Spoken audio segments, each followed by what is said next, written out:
Hi there, Marcus here from allaboutmarquetry.com. A little video today on knives, what sort of knives are available or what are on the market at the moment. Basically so that you can choose what is a good knife or a good instrument for you to use. You will be using a sharp knife quite a lot in marquetry, and therefore I think it's important that you make the right choice early on as a beginner, so that you don't basically give yourself finger fatigue, as you might say. But we'll go into that later. So let's get into it, and let's start as regards to what we've got. Now, my personal choice is the Swan Morton number 3 surgical scalpel blade.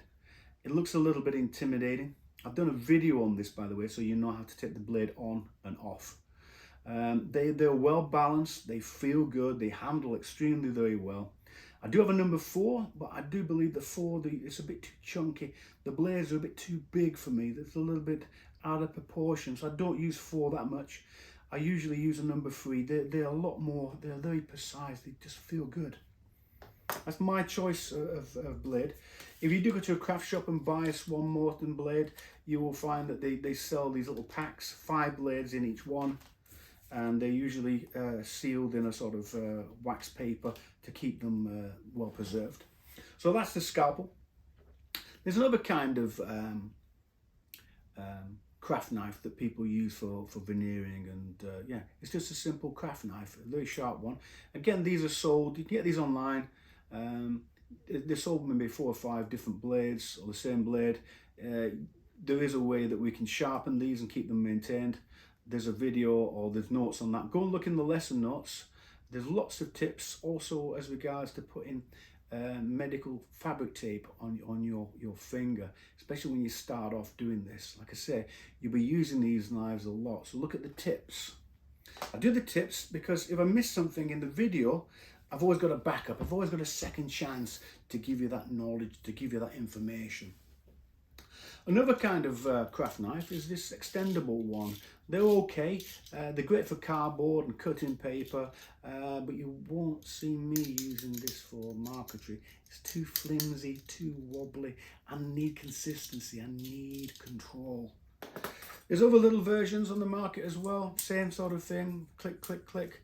You know, it's not really suitable for this sort of thing, but if you take the knife out and put some tape on the back, some material tape, fabric tape, you can actually use this. Maybe this is your thing. There's a bigger version here. Again, I put some fabric tape around, little mark to say, you know, this is the side, you've got to watch out for this. Again, you can use this as a knife. Another kind of blade you can use is the scraper, industrial scraper. You can use the tip. They're actually quite controllable actually, and quite safe from this side. Most of the handles that I've found or seen on the market have all been for scraping really, and not actually to use as a fine cut tool, but you can use them. There's another version here which has got cardboard on. It's an industrial one. Again, it's to stop it from damaging the blade and also do unnecessary cuts, so it's quite safe. They're easy to use. Another kind of knife that people use is a utility knife. To me, these sort of knives that you hold like that, you know, they're a bit chunky and clunky, you know. They're a bit rough. It's not really what I like, but you can use them. These ones are used, but that's why I don't like them, because I can assure you, it's happened to me a few times when I've gone for a long cut, I've had the blade out and it's just gone all the way down to the bottom. You're like, oh my god, you know, it's something that you don't want to happen. The ones that have got handles on or knobs on that you can tighten up, they feel a lot better. So you can use these, just watch out for that, that's all. Okay, so you know, put the blade back in. Another kind of tool that people use for marquetry is the trusty Stanley knife. The blade goes in and out. You put extra blades in here if you need to. Tighten it up. They're clunky, they're heavy, they weigh a lot, but they are ideal if you've got to put a straight edge on. If you've got to put a straight edge on, the weight You know, there's a lot more control in this, and because it's a lot more sturdier, you'll find that when you're doing straight cuts, I personally prefer to use that when I do my straight cuts than I will use on a scalpel blade. And the reason is that this is a very fine blade, a very fine tip, and sometimes depending on the timber that you're using, it tends to flip and fall into the grain rather than make the cut next to the ruler. That's what I've noticed. It does happen, but these things seem to handle it really well. So again, this is one thing that you're going to learn as you go on, is like choosing which tool to do which job.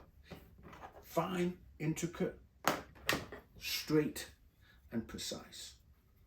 Now if you do like this particular tool, there's nothing to stop you from taking out the blade, putting some tape on and actually using this. If you feel comfortable with it, there's no harm, you know.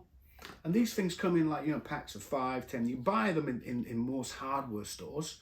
They're easy to come by. You can throw them away in a sharps box, of course. And yeah, they do have a function or a purpose, as you might say. At the end of the day, you've got to decide what is the most comfortable for you. You've got to be comfortable, you've got to be happy. And that was the entire reason of this going through these knives. You say, look, we've got a few things on the market. Go and choose one that you're going to be comfortable with. And it's basically that, really. It's what it boils down to. I think that comes to the end of this little video on knives. This information is on lesson notes, again with tips and tricks in there. So go and read up, just in case I did miss something.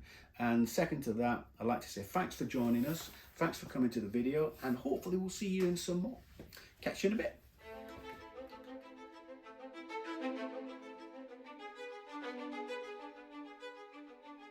Thank you.